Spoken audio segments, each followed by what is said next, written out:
Gente, na mensagem na semana passada nós deixamos o apóstolo Paulo em Atenas.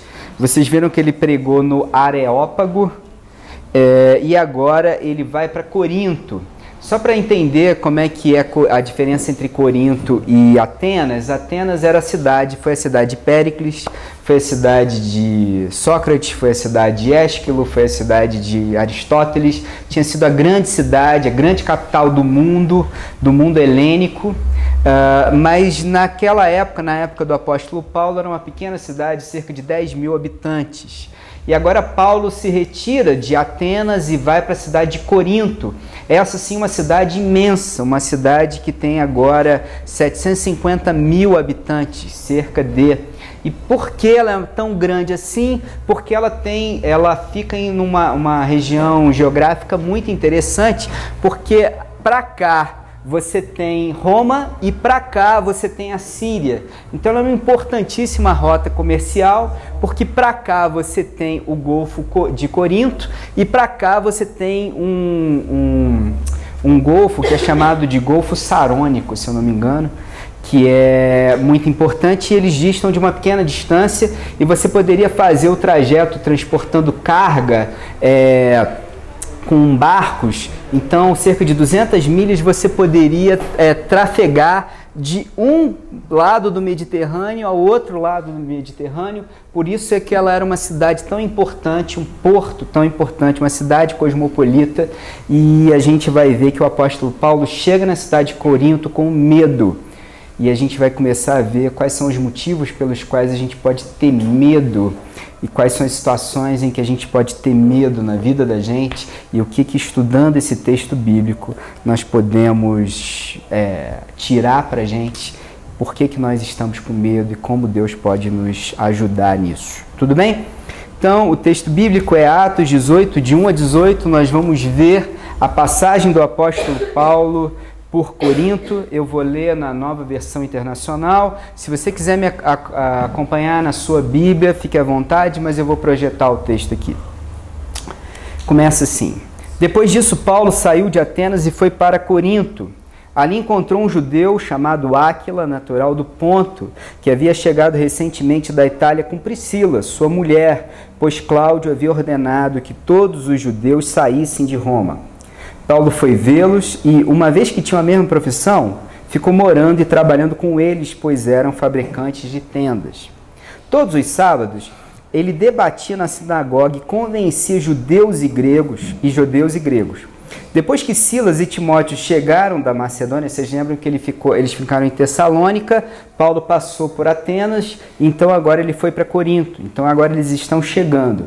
Depois que Silas e Timóteo chegaram da Macedônia, Paulo se dedicou exclusivamente à pregação, testemunhando aos judeus que Jesus era o Cristo. Opondo-se eles e lançando maldições, os judeus, a quem Paulo pregava, Paulo sacudiu a roupa e lhes disse: Caia sobre a cabeça de vocês o seu próprio sangue. Estou livre da minha responsabilidade. De agora em diante irei aos gentios. Então Paulo saiu da sinagoga e foi para a casa de Tício, justo, que era temente a Deus e que morava ao lado da sinagoga. Crispo, chefe da sinagoga, creu no Senhor, ele e toda a sua casa, que é uma das coisas mais bonitas que pode acontecer na vida de alguém. Opondo-se eles e lançando maldições, Paulo sacudiu a roupa e lhes disse: Caia sobre a cabeça... Que foi? Já foi, né? E dos coríntios que os ouviam, muitos criam e eram batizados. Certa noite o Senhor falou a Paulo em visão: Não tenha medo, continue falando e não fique calado, pois eu estou com você e ninguém vai lhe fazer mal ou feri-lo, porque tenho muita gente nesta cidade. Assim Paulo ficou ali durante 1 ano e meio, ensinando-lhes a palavra de Deus. Sendo Galho procônsul da Acaia, os judeus fizeram em conjunto um levante contra Paulo e o levaram ao tribunal, fazendo a seguinte acusação: Este homem está persuadindo o povo a adorar a Deus de maneira contrária à lei. Quando Paulo ia começar a falar, ele provavelmente ia dizer: Eu sou cidadão romano e tal. Quando ele ia começar a falar, Galho disse aos judeus: se vocês, judeus, estivessem apresentando queixa de algum delito ou crime grave, seria razoável que eu os ouvisse. Mas visto que se trata de uma questão de palavras e nomes da sua própria lei, resolvam um problema vocês mesmos, não serei juiz dessas coisas. E mandou expulsá-los do tribunal. Então todos se voltaram contra Sóstenes. Sóstenes foi o que incitou o povo a levar Paulo para frente de Galho, né? Então eles se voltaram, a multidão se revoltou e resolveu fazer o seguinte com esse tal de Sóstenes: o chefe da sinagoga, e o espancaram diante do tribunal. Mas Galho não demonstrou, Galho, que era o procônsul, viu o que estava acontecendo, mas não demonstrou nenhuma preocupação com isso. Paulo permaneceu em Corinto por algum tempo, depois despediu-se dos irmãos e navegou para a Síria, acompanhado de Priscila e Áquila.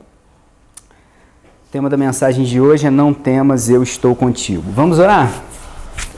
Pai amado e bendito, Deus do universo, Senhor dos senhores, agora eu te peço, em nome de Jesus, que o Senhor me ajude, que o Senhor me guie, que a sua unção permaneça sobre mim, e que eu não fale de mim, mas fale de Ti, que eu não deixe estragar a mensagem que o Senhor colocou no meu coração e que eu possa ser usado por Ti. Me esconde atrás da cruz, que eu pregue o Teu Evangelho, nada mais do que o Teu Evangelho, é o que eu te peço, em nome de Cristo Jesus, meu Senhor e Salvador. Amém. Tá melhor? Acho que é só a posição. Tá bom agora? Tá? Tá. Bom, gente, ontem eu estava jantando, meu cunhado, minha cunhada, Aninha, estava uma conversa muito legal. Minha cunhada estava falando como o fato de que eles têm um filho autista tinha sido uma bênção na vida deles, como ela tinha se tornado uma mãe melhor, como o casamento deles tinha se fortalecido por causa disso, como eles estavam felizes e alegres pelo privilégio que eles tinham de ter um filho com autismo. E aí a gente estava rindo muito, estava sendo um momento muito legal, até que toca o telefone e alguém diz assim: o professor da universidade, eles são donos de uma universidade, uma faculdade, o professor acabou de falecer. 2 meses, recebeu a notícia que estava com um problema gravíssimo e acabou de falecer. E eu fiquei pensando como a vida é efêmera, né? Eu logo me lembro de algumas passagens da Bíblia que dizem assim: a vida é como um vapor que surge e logo se desvanece. Eu logo começo a pensar comigo mesmo assim: Senhor, que eu aprenda com o Salmos 90 que diz: ensina-me a contar os dias de tal forma que a gente adquira corações sábios. Porque a vida é isso. Quando você vê, ela já passou. E existem situações na vida da gente que a gente tem medo. O medo da morte é um medo muito comum. Mas existem situações na vida da gente que a gente tem medo horroroso. Medo do abandono. Fui abandonado, e agora? O que será de mim? Medo do desemprego. Perdi meu emprego. Como é que eu vou vencer essa semana? Como eu vou honrar meus compromissos? Como eu vou conseguir vencer esse mês? O que será de mim? Medo de uma doença seríssima que se abate sobre a vida da gente e você tem um medo horroroso. Medo de que o casamento acabe. O que vai ser de mim? Eu não consigo mais, não está dando, esse relacionamento não está funcionando mais. Existem momentos na vida da gente que a gente tem medo. Medo, acabei de me formar, para onde eu vou? O que será de mim? Qual é a carreira que Deus tem para a minha vida? Estou morrendo de medo. É interessante porque está acontecendo uma coisa parecida com o apóstolo Paulo. Por que eu sei que o apóstolo Paulo está com medo quando ele chega em Corinto? Porque ele disse, ele escreveu na Bíblia o seguinte, lá em 1 Coríntios 2, no versículo 3, ele diz: foi com fraqueza, temor e com muito tremor que estive entre vocês. A mensagem ainda é melhor do que isso, ele diz: sentia-me despreparado. Se querem saber a verdade, eu estava morrendo de medo. É a tradução do Eugene Peterson para o mesmo trecho. Enfim, Paulo estava com medo. E a gente pode se perguntar quais são as razões que fazem a gente sentir medo. Eu vou enumerar 4 razões pelas quais nós podemos sentir medo. E como a Bíblia pode nos ajudar a vencer o medo que nós estamos sentindo. Um dos motivos muito comum para nós sentirmos medo é porque nós criamos a nossa própria visão ao invés de procurar a visão de Deus. Deixa eu contar para vocês uma história de um sujeito que eu conheço bem. Eu não sei se eu conheço bem, mas eu conheço esse cara. É um sujeito que passou num concurso público para ser professor da Universidade Federal de São João del Rei. E um mês antes de abrir o concurso, ele nem sabia que existia uma cidade chamada São João del Rei. Ele passou. E quando a gente passa num concurso público, a primeira coisa que a gente faz planos. Então esse sujeito começou a fazer planos. Eu vou ver se eu consigo publicar pelo menos 2 artigos por ano e entrar e fazer e pedir uma bolsa de produtividade de pesquisa no CNPq. Vou consolidar meu grupo de pesquisa. Vou orientar muitos alunos, vou fazer o máximo que eu puder para que a minha pesquisa ela melhore e seja sedimentada. Quem sabe esse sujeito não ganha o prêmio Nobel. A vida, a gente, em certas situações, faz planos. Mas aí esse sujeito começou a ouvir uma vozinha chata, assim como Paulo ouvia um aguilhão incomodando na vida dele, ele começou a ouvir um aguilhão assim. Tá vendo essa garotada aí? Perdida. Gente que está largando a fé. Gente se afastando de Deus. Pois é. São como ovelhas que não têm pastor. Será que você não podia pregar o evangelho para esse pessoal? Será que você não podia expor a palavra de Deus, a minha palavra para eles? E a gente começa a falar com Deus assim, não, eu tenho planos. E os meus planos são meus. Por favor, não se meta na minha vida. Mas tem uma coisa bonita sobre Deus, é que Deus sempre diz para você algumas coisas muito interessantes. Por exemplo, em Jeremias 29:11, a palavra de Deus diz, só eu conheço os planos que eu tenho para você. Planos de paz e não de desgraça e um futuro cheio de esperança. Sou eu, Senhor, que está falando. Na tradução, a mensagem ainda é mais bonita. Eu sei que eu estou fazendo, porque Deus não costuma errar. E quando Deus fala com você alguma coisa, Deus sabe o que está falando para você, Ele sabe que Ele quer o melhor para você. Ele diz, eu sei o que eu estou fazendo, eu já planejei tudo. E o plano agora é cuidar de você. Não te abandonarei, meu plano é dar a você o futuro pelo qual você anseia. Deus não costuma errar. E os planos que Deus tem para a gente são muito melhores do que os planos que a gente tem pra gente. Mas tem uma coisa para você que talvez tenha vocação para ser pastor. Talvez Deus esteja também incomodando você. Eu quero falar uma coisa para você com todo amor e carinho que eu ouvi do pastor Ronaldo Lidório, que eu acho que é importante que você saiba. Se você puder fazer alguma outra coisa, vai fazer. Se Deus está te chamando para ir para o ministério, vai fazer outra coisa. Porque o ministério é para quem foi vomitado na praia. O ministério é para quem não consegue fazer outra coisa. O ministério é para quem foge. E Deus pega e vomita na praia. E Deus pega e diz, você não vai ser feliz, nem satisfeito, nem plenamente realizado, enquanto você não fizer o que eu estou te chamando para fazer. E tem mais uma coisa. Eu não costumo errar. Pois, deixa eu perguntar uma coisa para você, e isso é muito importante. Os planos que você tem traçado para a sua vida são seus? Ou você antes perguntou a Deus quais são os planos que Ele tem para você? Você tem colocado seu joelho em oração, dobrados, e tem pedido a Deus que Ele dirija você, para Ele dizer para você quais são os planos que Ele tem para a sua vida? Que eu quero fazer esse apelo para você.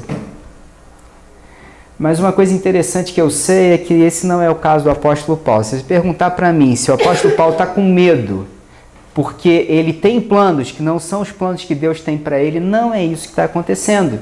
Por que eu sei? Porque Paulo já levou uma cacetada na vida dele. Porque aqui em Atos 18 ele já aprendeu que ele tem que ser dirigido por Deus e ele já colocou toda a vida dele em Deus e ele já sabe que, haja o que houver, a vida dele é do Senhor Jesus e ele faz a vontade de Deus. Vocês lembram que quando ele chegou em Jerusalém, ele achou, eu sou o fariseu dos fariseus, eu sei mais Bíblia que todo mundo aqui, vou dar um banho nessa galera e vou converter a cidade inteira e todo mundo. Se tem alguém aqui que consegue expor a Bíblia e mostrar que Jesus é o Messias, sou eu. E aí o que aconteceu? Aconteceu que o pessoal ficou tão irritado com ele que mandaram ele embora da cidade. E a Bíblia diz mais do que isso, que os próprios crentes pegaram ele, porque ele estava enchendo tanto o saco e queriam matar tanto, a perseguição era tanto que os próprios crentes, amigos dele, pegaram ele e disseram, vai embora. E o que a Bíblia é mais engraçada nessa história é que quando mandaram ele embora, mandaram ele para Tarso, o que aconteceu? A Bíblia diz, isso deve ser horrível para quem é pastor. A Bíblia diz o seguinte, e a igreja passou por um momento de paz e crescia e se edificava. Ou seja, foi aquele estorvo embora e foi. E não fosse um tal de Barnabé mais na frente chamar aquele apóstolo Paulo, estou precisando de alguém para pregar lá para o gentio, lá em Antioquia, vamos embora. Não fosse esse tal de Barnabé, esse amigo, esse pai das consolações, pegar o sujeito, levar, de um encorajamento, levar ele para aquele lugar, a gente não teria o maior teólogo no Novo Testamento na Bíblia. Olha como é que encorajamento é um baita de um ministério. Mas vamos continuar. Primeira razão, você faz planos, mas esquece de perguntar a Deus quais são os planos que Ele tem para você. Segundo motivo, nós nos tornamos falsos profetas. E aí eu sei que você está pensando que eu vou levantar e vou dizer, eis que te digo agora, tem uma palavra de revelação para a sua vida, leva essa palavra, não é isso que eu estou falando. Eu também não estou querendo desfazer de ninguém que faça isso, existe revelação, Não acontece tanto como a gente acha que acontece, mais do que isso, 99,9% das vezes Deus não quer te revelar o que vai acontecer. Já brinquei com vocês 1 milhão de vezes sobre isso. Deus não é um Deus que gosta de contar spoiler. Deus não quer contar o final da história. O que Deus já sabe o final da história. Qual é o final da história? Você vai ressuscitar. Você foi justificado pela cruz de Cristo. Esse é o único spoiler que você sabe. Lá na frente você sabe o que vai acontecer. De resto, o que Deus quer? Deus quer que você ande com Ele. Deus quer que você confie nele. Isso é porque fé é a certeza das coisas que não se vê. Mas não é disso que eu estou falando. Eu estou falando de uma outra coisa. Eu estou falando que existem momentos na vida de você que você age como um falso profeta. O que significa isso? Ih, vai dar tudo errado. Não vai dar nada. Ih, já era. Agora não tem mais jeito. Eu quero falar para você, eu quero dar uma palavra profética na sua vida. Sai daqui com essa vitória. Está em Romanos 8,38 que diz, sabemos que Deus age em todas as coisas para o bem daqueles que o amam, dos que foram chamados de acordo com o seu propósito. Estou com um problema seríssimo, não sei como é que eu saio dessa. Confie em Deus. Eu não sei o que vai acontecer, eu não sei, mas eu sei que todas as coisas concorrem para o bem daqueles que amam e temem a Deus. Existe uma passagem na Bíblia que é bastante emblemática sobre isso. É a história de que Jesus estava atravessando, junto com os seus discípulos, o mar, e aí veio uma grande tempestade sobre aquele barco. E Jesus o que está fazendo? Jesus está dormindo. Por que ele está dormindo? Porque ele está dormindo. E aí os discípulos viram-se para Jesus e dizem, ô Zé Mané, você não sabe que você está dormindo? Você não liga que a gente vai morrer? Acabou o mundo.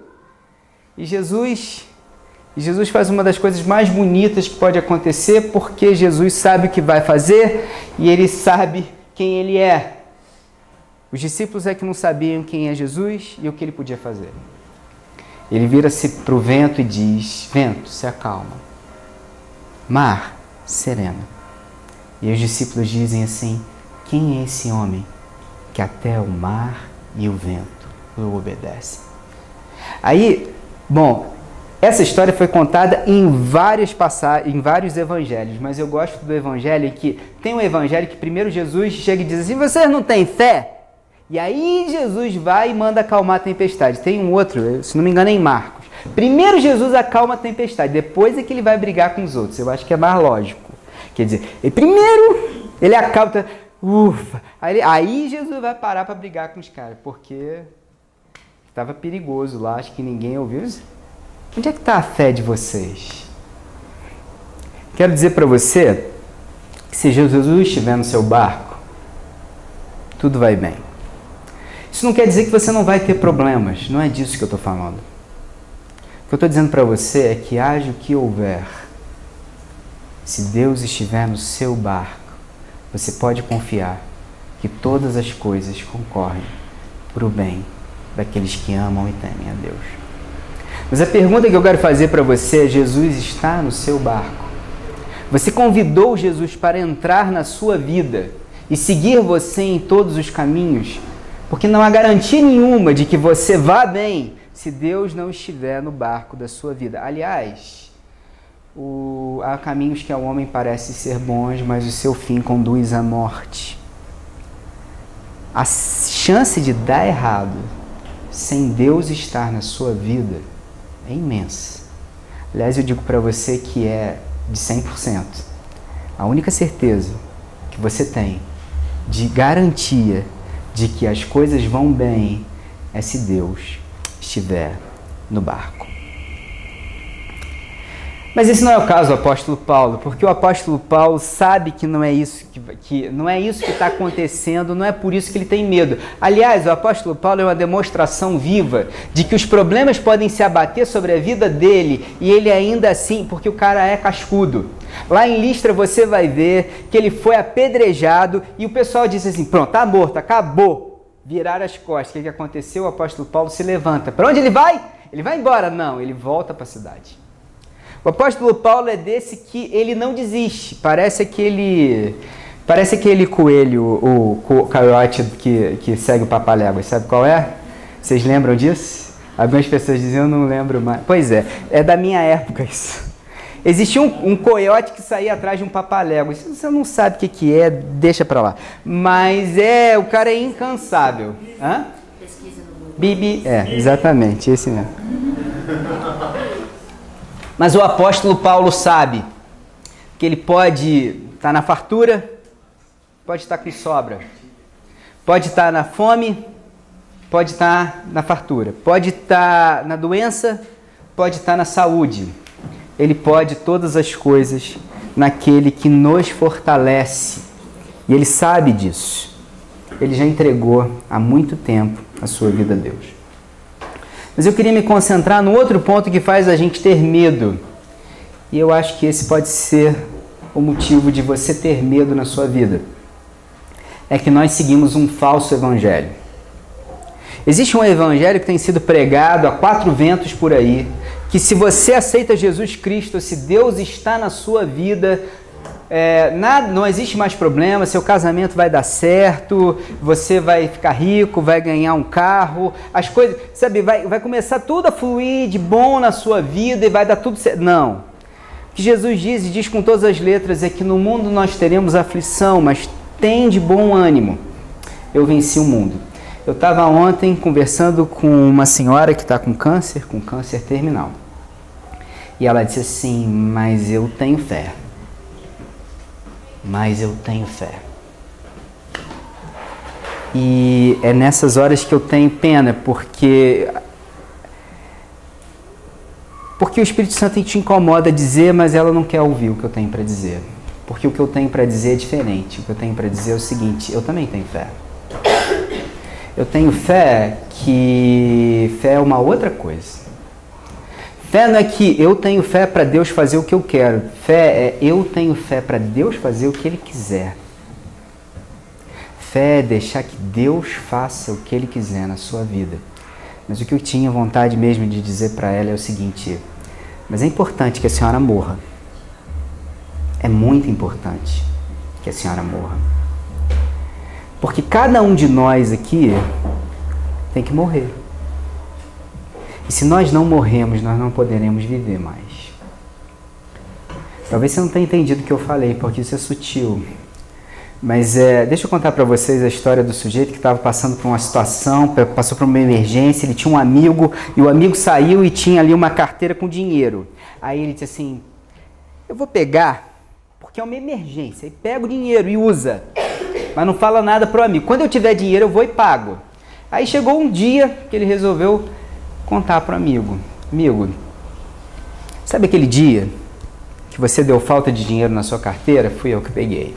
Queria te explicar por que eu peguei. Aconteceu uma coisa, um problema. Deixa eu... Não, você não precisa explicar. Não precisa explicar. Por quê? Porque eu sei por que você pegou. Por quê? Você é ladrão. Não, peraí. Não é bem assim. Há atenuantes. Eu tive... Não. Você é ladrão. Você pegou porque você é ladrão. Não, mas peraí, deixa eu explicar. Não tem que explicar. Por quê? Quem rouba dinheiro não é ladrão? Você é ladrão. É a história do sujeito que foi contar uma mentirinha branca, sabe? Contou uma mentirinha que não fazia mal nenhum. Contou. Mesma coisa. Aí foi explicar para mim, amigo, deixa eu te contar por que naquele dia eu menti, porque pegaram. Eu sei porque você mentiu. Você é mentiroso. Não, mas peraí, você está me ofendendo. Eu não estou te ofendendo, eu estou contando a verdade. Você é mentiroso. E talvez você esteja pensando assim na sua cabeça, assim, eu não volto mais nessa igreja. Me chamaram de mentiroso, me chamaram de ladrão. Quero dizer mais para você, você é um assassino. Porque no seu coração você resolveu me matar. Porque a gente vive matando um monte de gente na vida da gente. O tempo todo a gente mata a gente. É importante que a gente morra. É importante que morra o ladrão que há dentro da gente. É importante que morra, que seja crucificado o mentiroso que há dentro da gente. É importante que seja crucificado o assassino que há dentro da gente, para que a gente possa viver em Jesus. Era isso que eu queria ter dito para aquela senhora, que não queria me ouvir. Ela quer ouvir outro evangelho. Ela não queria ouvir o evangelho que diz para mim que eu preciso morrer para viver em Jesus. Morrer para viver em Jesus eu posso até ser curado, mas vivo não mais eu, mas Cristo vive em mim. Eu posso até não ser curado, mas a morte não me alcança mais. Eu posso morrer ou eu posso viver. Haja o que houver, vivo não mais eu. Estou crucificado com Cristo. Tudo se fez novo. Vivo não mais eu, mas Cristo vive em mim. É o que está escrito lá em Gálatas 2:20. Já estou crucificado com Cristo. E a vida que agora vivo na carne, vivo-a pela fé do Filho de Deus, o qual me amou e se entregou a si mesmo por mim. Mas eu quero te dizer uma coisa, esse também não é o caso do apóstolo Paulo. Porque o apóstolo Paulo conhece o verdadeiro evangelho de Cristo Jesus. Inclusive, quando um bando de religiosos apareceram lá em Antioquia para dizer que o negócio era ser religioso, era estar na igreja todo domingo, era não comer mais carne de porco, era seguir todos os mandamentos, ele disse assim, não, seguir mandamento para deixar de ir para o inferno, isso é ser religião. O verdadeiro evangelho é aquele que você segue a Deus, não porque você espera alguma coisa em troca, mas porque você sabe que você não pode receber nada. Você não merece nada. Deus te ama apesar de você ser quem você é. Então, qual é o motivo pelo qual o apóstolo Paulo está morrendo de medo? Por que o apóstolo Paulo está com medo e chegou em Corinto morrendo de medo? Eu vou dar a minha opinião para você.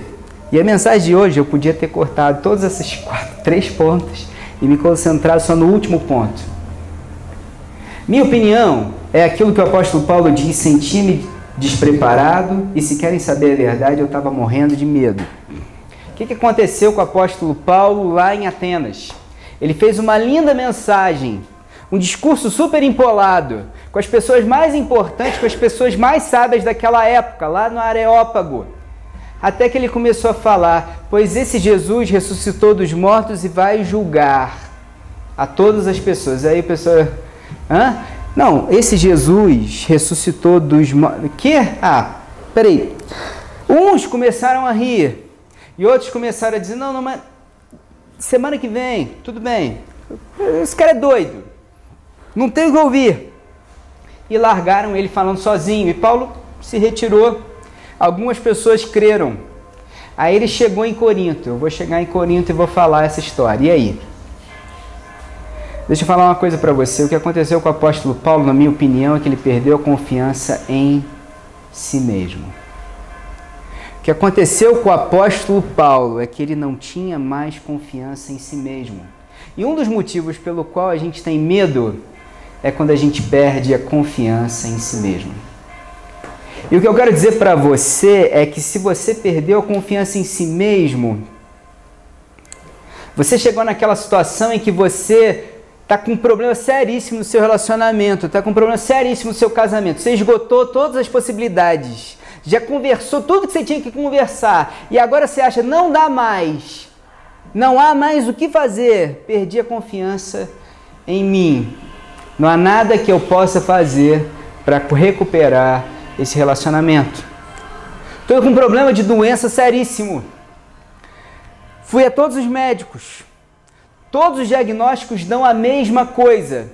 Não há o que fazer. Todos eles dizem a mesma coisa. Não tem mais jeito para mim. Esgotei todas as minhas possibilidades.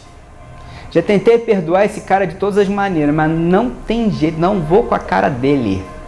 Não consigo perdoar. Não consigo me entender com ele. Não consigo restaurar o relacionamento. Fui a todos os lugares que eu podia procurar. Entreguei meu currículo em cada lugar. Não tem jeito, eu não consigo. Não sei como vencer mais esse mês. Pode ser o seu caso. Se esse é o seu caso, dê glória a Deus. Porque é quando esgotam-se todas as possibilidades e vocês viram para você e diz, eu não consigo mais. É que você pode agora confiar em Deus. Tem gente que passa meses, anos, a vida inteira confiando em si mesmo e esquece que tem que confiar em Deus, porque enquanto estiver confiando em si mesmo, não vai dar certo. E foi isso que o apóstolo Paulo entendeu. Porque quando ele chega em Corinto e ele fala para os coríntios o que estava se passando no coração dele, ele diz, eu, de mim mesmo, pregando essa história de ressurreição, não vai dar certo. Eu, de mim mesmo, tentando explicar para Jesus, como eu sou inteligente, sábio, não vai dar certo. Enquanto eu confiar em mim, não vou conseguir sair dessa. É a mesma coisa com você. Quando você estiver confiando em você, não vai dar. E ele chega dizendo, eu mesmo, irmãos, quando estive entre vocês, não foi com discurso empolado, nem com muita sabedoria para proclamar os mistérios de Deus, pois decidi nada saber entre vocês, a não ser Jesus Cristo e esse crucificado. Minha mensagem e minha pregação não consistiram em palavras persuasivas de sabedoria, mas em demonstração do poder do Espírito, para que a fé que vocês têm não se baseasse em mim ou na sabedoria humana, mas no poder de Deus. Você esgotou todos os seus recursos? Que bom! Dê glória a Deus! Comece a cantar, aleluia, Deus, obrigado, porque agora eu posso começar a confiar em você. Desisto. Bandeira branca. E aí, quando aconteceu isso, o apóstolo Paulo disse que veio em sonho Jesus. E aí Jesus fala com ele. Até aquele momento, enquanto ele confiava em si mesmo, não havia muita coisa que Deus pudesse fazer pelo apóstolo Paulo. Deixa esse cara quebrar a cara. Deixa esse cara dar murro em ponta de faca. Deixa esse cara andar até cansar. Quando ele cansou, aí veio Jesus e disse para ele, não tenha medo. Está com medo? Não tenha medo. Por quê? Porque eu estou contigo. E aí, vem Deus e vira para Paulo e diz, pois eu estou com você, ninguém vai lhe fazer mal ou feri-lo, porque tem muita gente nessa cidade e elas são minhas. Não é você que vai convencê-las de nada, sou eu. Meu amigo, se seu casamento é um projeto de Deus, não tenha medo. Deus está contigo. Meu amigo, você está com problema de vencer o mês e não sabe de onde vai tirar o dinheiro? Não tenha medo. Olhai as aves do céu que não semeiam nem cegam. Olhai os lírios do campo. Nem Salomão, em toda a sua glória, se vestiu como eles. É a mesma coisa. Deus cuida de nós e supre as nossas necessidades. Meu amigo, você está passando por um problema em que você esgotou todos os seus recursos. Não tenha medo. Jesus está contigo. Vou contar uma última história e com essa história eu termino. É a história de um homem, já contei essa história aqui algumas vezes. A história de Jacó, já contei, não contei? A história de Jacó, o fujão? Não? Algumas pessoas estão dizendo que não, então eu vou contar. Quem lembra da história do Jacó, o fujão? Ok. Eu vou contar a história porque tem muita gente que não lembra. Você sabe que Jacó, o nome Jacó quer dizer o que dá uma volta nos outros, né? Isso que significa o nome Jacó. Jacó é aquele que se dá bem em cima dos outros, é isso aí. Por quê? Porque ele nasceu Esaú e Jacó. Jacó nasceu segurando o calcanhar do seu irmão. É aquele que monta em cima dos outros e se dá bem. É exatamente isso que quer dizer o nome dele. E aí Jacó, ele nasceu segundo, o irmão dele era o primeirão, tinha porção dobrada na herança. Mas aí a mãe dele, ele era o queridinho da mamãe, você sabe a história, ele deu uma volta no sujeito. Você conhece essa história, não? Ele deu uma volta. Quem não conhece a história do Esaú e Jacó, ele deu uma volta no irmão, vendeu a primogenitura por um prato de lentilha. O irmão dele chegou em casa de caçar, estava morrendo de fome. A caçada não deve ter sido boa, eu acho, porque estava morrendo de fome. E aí o Jacó estava fazendo um guisado de lentilha, a Bíblia diz vermelho, devia ter muito sazon, e aí tinha muito amor. E aí ele chegou, a Bíblia disse, não fui eu não. E aí ele chegou lá e ele disse assim, dá de comer que eu estou morrendo de fome. E daí? Você vê irmão bom, né? Você vê uma família boa. Aí os caras chegou e disse assim, não, você me vende sua primogenitura que eu te dou de comer, senão você morre. Então tá bom. Aí o cara... Bom, passou o tempo, ele também, a mãe dele ajudou ele vestiu, o irmão dele era muito peludo, parecia o Tony Ramos, tinha um pelão. Aí, tá na Bíblia isso, gente. Chegou lá, botou uma pele de urso, e aí Jacó já estava cego e disse, você, meu filho, você não tá com cheiro do seu irmão. Ah, meu pai, isso é que eu mudei de colônia e tal. E aí ele botou a mão, tá escrito isso na Bíblia sim, gente. Botou na Bíblia e aí ele recebeu, tá na Bíblia sim. Aí ele botou a mão e recebeu a primogenitura, recebeu a bênção. E aí esse Jacó, esse cara era muito engraçado, porque Jacó era desse de que ele fazia bobagem e ele fugia. Quando o irmão dele soube que ele tinha enganado o pai com a ajuda da mãe e tinha recebido a primogenitura, o que ele fez? Fugiu. Foi lá para a terra do tio dele, o Labão. Ele encontrou um cara que, assim, se Jacó estava aprendendo a ser esperto, o tio dele tinha PhD nesse negócio de dar uma volta nos outros. Porque o tio dele é o cara da esperteza. É assim, ele trabalhou 7 anos para conseguir uma, que era a menina que ele queria. Aí, o que o tio dele fez? Embebedou o cara e botou a mais velha, que era feia que nem um treco. E aí, no dia seguinte, acordou. E agora você vai ter que trabalhar mais 7 anos para conseguir. O cara trabalhou 7 anos, 14 anos. Mas uma coisa bonita é que Jacó, ele sempre achava que ele conseguiu uma esperteza. Você vê isso, né? Hoje em dia esse negócio que 7 anos, mas não é enrolando não, 7 anos até conhecer a sua... Isso aqui é amor. Não, tô falando... Não estou falando para você, não é porque é para você. O Espírito Santo está te falando alguma coisa aí. Receba. Mas, gente, ele sempre tinha o esquema de conseguir prosperar e ele achava que era ele, mas Deus tinha falado para ele, quando ele estava fugindo, que não temas, eu estou contigo. E ele foge do seu tio, tem que fugir, tem uma hora que não dá mais jeito para ele foge do seu tio e ele volta. E ele é rico, muito rico, ele tem dinheiro, ele tem gado, ele tem esposa, ele tem filhos, ele tem servos e ele está voltando. Quando ele está voltando, ele recebe uma notícia, já quase chegando na terra, de volta para cá, estou chegando de volta para cá, de volta para o meu aconchego, trazendo na mala bastante saudade e tal. Quando ele está voltando, ele recebe uma notícia ótima. Vem a notícia dizendo assim, teu irmão está vindo com mais 600 varões para te encontrar. Ele teve medo. O homem que passou a vida inteira confiando em si mesmo, teve medo. O que ele faz numa hora dessa? Ele faz um estratagema de novo. Ele tenta montar um esquema de novo. Porque quem confia em si mesmo sempre faz um estratagema porque confia em si mesmo.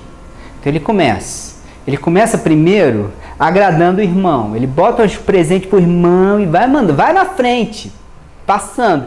Aí ele diz assim pro servo dele, ó, quando chegar o seu irmão meu irmão perguntar o que é isso, é um presente, um agrado, um mimo pro meu irmão querido que estou morrendo, mas não estou esperando nada em troca, não tem nada, só amizade. Aí depois mais um negócio, e ele foi dando aos pouquinhos o presente, que era para ir quebrando o coração do irmão dele que está querendo, não sei o que o irmão dele quer. Hã? Não, eu não vou contar o final da história, mas a verdade é que não queria. Mas a verdade é que ele vai passando. E aí, depois, o que ele faz? Ele faz um negócio bonito. O bonito não, esperto também, mas uma outra esperteza foi mandar as mulheres na frente com os filhos. Ele diz, eu sou pai de família, né? Eu sou pai de família, me mata não, eu tenho uma mulher, filho para criar, não faço comigo. Foi lindo o que ele fez, é um cara espertíssimo. Quando ele termina com tudo isso, diz a Bíblia, lá em Gênesis, se não me engano, 32, que diz assim, Jacó estava sozinho. E aí aparece um varão. E o varão é Deus encarnado. E você está diante de Deus. O que você faz na situação dessa? O sujeito é tão malandro, tão esperto, que ele segura na barra da saia de Deus e diz assim, daqui não sai, daqui ninguém me tira. Só saio daqui quando você me abençoar. Em outras palavras, só saio daqui quando eu tomo posse dessa bênção, não saio daqui enquanto eu não receber. É exatamente isso que ele está fazendo. Sai daqui, agora eu recebo esse negócio. Você tem que me dar esse negócio. E ele briga com Deus. E ele briga com Deus, e o que a Bíblia diz é que vendo o varão, que era Deus encarnado, que não podia resisti-lo, Deus resolve fazer o seguinte, você precisa aprender uma coisa. E deixa eu te ensinar o que você precisa aprender. Então, Deus toca na coxa de Jacó e desloca o osso da sua coxa. Agora você venceu, quando você foi derrotado. Esse é um homem que passou a vida inteira fazendo o que queria fazer, arranjando o esquema que queria arranjar. E quando ele era chamado à sua responsabilidade, ele fugia. Quando ele tinha que enfrentar olho no olho, agora eu estou diante do meu problema, agora você tem que ser homem e enfrentar. Não, eu fujo do meu problema, eu fujo da responsabilidade. Por quê? Porque eu confio na força das minhas pernas, porque eu confio em mim. Você quer vencer? Vou te dizer como é que você vence comigo. Quando eu derroto você. Porque agora você não vai mais poder fugir. Porque a Bíblia diz para Jacó assim, de hoje em diante, você vai mancar da sua perna. E toda vez que você fizer alguma coisa, você não vai ter para onde fugir. Sabe o que a Bíblia está dizendo para Jacó? Para mim, para você? Você tem que confiar em mim. Você tem que colocar a sua confiança em mim. Porque enquanto você não colocar a sua confiança em mim, você não vai vencer. E o que a Bíblia diz para mim e para você é que nesse dia, o nome dele foi trocado. E ele passou a se chamar Israel. E Israel significa Deus triunfou. Você quer vencer? Você quer se tornar mais do que um vencedor em Cristo Jesus? Não tem jeito. Você tem que deixar Deus vencer você. Você quer que seu casamento dê certo? Você quer que seus relacionamentos deem certo? Você quer que seu namoro dê certo? Se você não deixar Deus vencer, dificilmente esse relacionamento vai dar certo. Porque ou você diz assim, Deus, vem entrar na minha vida e seja o primeiro nesse relacionamento, seja o dono desse negócio, manda na gente, ou então vai ser muito difícil de dar certo. Emprego. Você acha que é o que você quer, são os seus planos, são as coisas que você faz, é o seu currículo. Quando você não chegar e disser assim, Deus,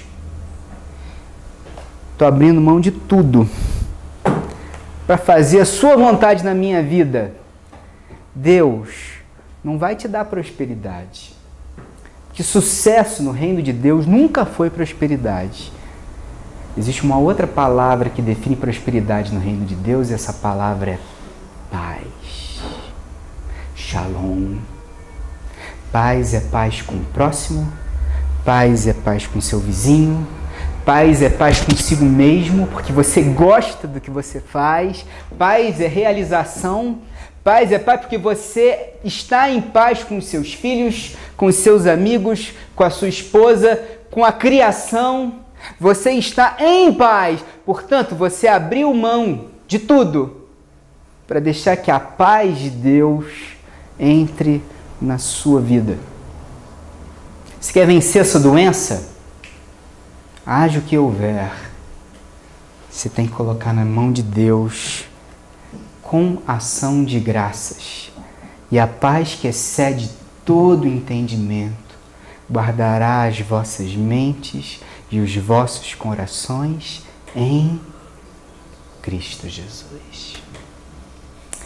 Meu amigo, nós agora vamos participar de uma coisa chamada Ceia do Senhor. E a Ceia do Senhor é: não tenha medo, eu estou contigo.